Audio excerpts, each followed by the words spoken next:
In 1914, the Ottoman Empire, even though it's still technically an empire, was called the sick man of Europe. But if we compare that to the golden age of the Ottomans, when they were the strongest in the world, the difference is massive. So today, I'm going to bring back the lost empire. And by the end of the video, we might even witness its downfall. I don't think I need to explain the plan. Ignore safety regulations, then start building factories. I started justifying on Iraq and Syria while also making some research improvements.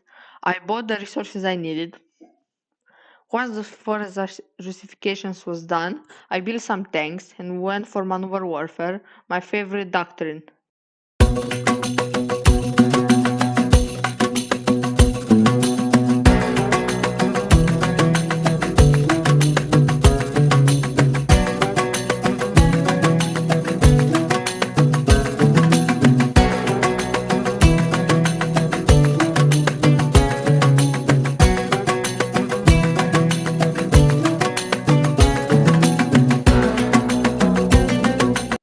After taking Syria and Iraq, I had already secured a strong position in the Middle East. From there, I moved into Greece and Bulgaria. I declared war on Egypt because they held Israel and I didn't want any other strong power right on my border.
Once Egypt was defeated, I cleared out the rest of the Middle East. Next, I set my eyes on Yugoslavia. I signed non-aggression pact with most of its allies, who turned out to be useless. A single click on the auto capture button was enough to wipe Yugoslavia off the map.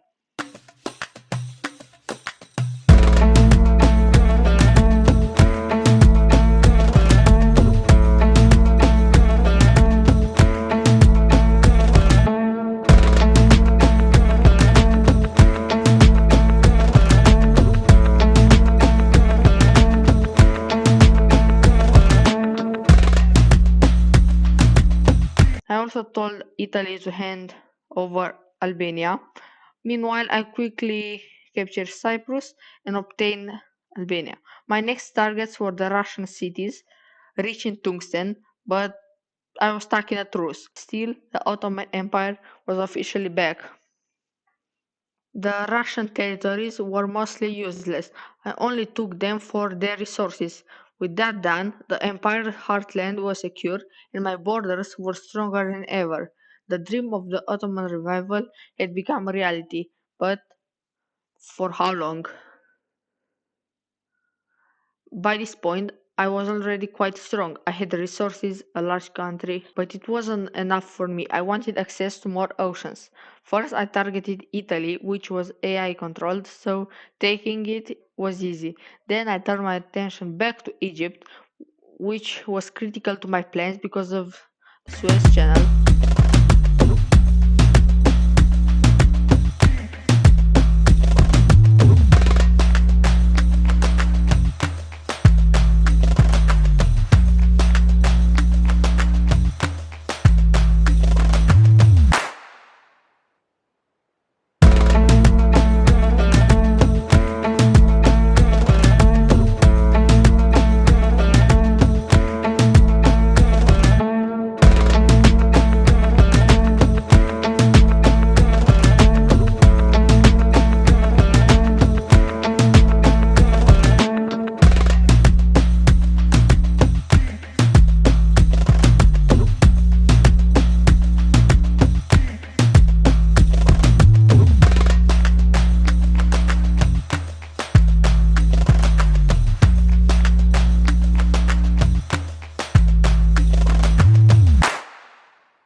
but I wasn't done. My next objective were Zapadoslavia and Spain. The Zapadoslavia campaign failed. I had sent unprepared troops and paid the price, but Spain fell quickly. Now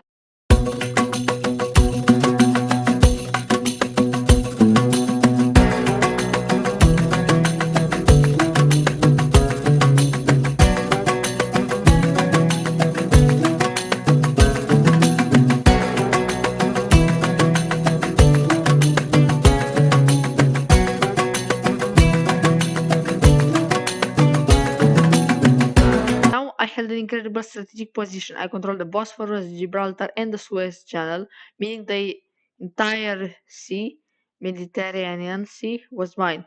However, a new threat emerged. The UK was allied with China. China now shared the border with me after conquering Iran. I hoped their alliance would be useless, like most in the game, that I could crush the UK with a fast tank offensive and my apparently superior navy.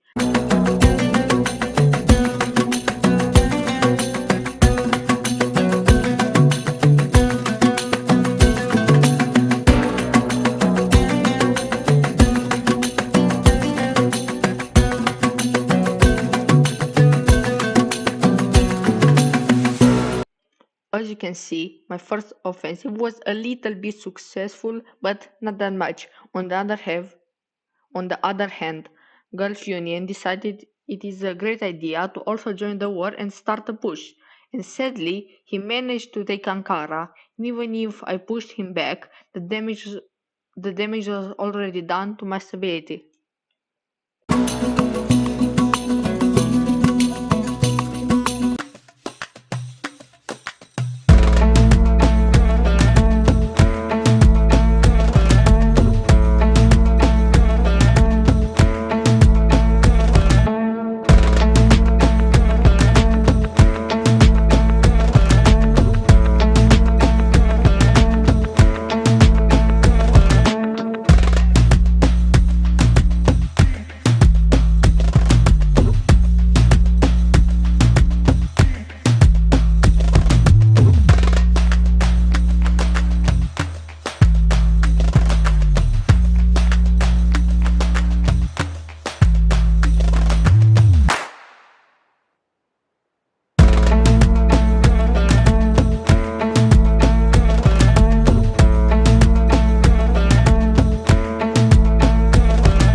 I was now in a bad situation. The problem was that my infantry was weak, but still better than my tanks.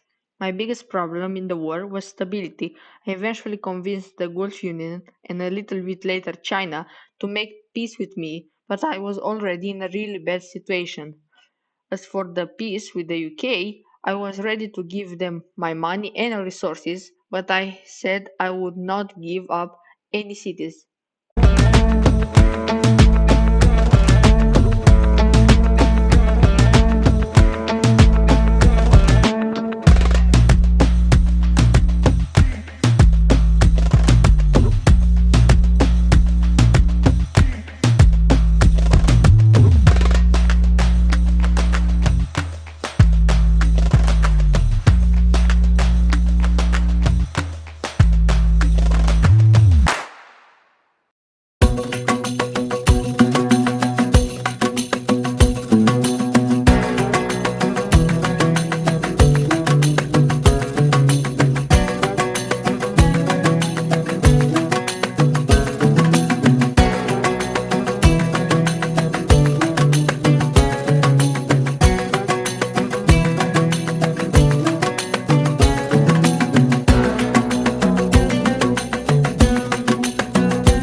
America joined the war, but only sent bombers, so their help wasn't that great. But at least they gave me plenty of money and manpower.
Now, this wasn't a rage quit or anything. I just got kind of bored. I wanted the white peace, but the UK wasn't having it and kept fighting. I think they eventually collapsed after all the bombing, but I'm not really sure.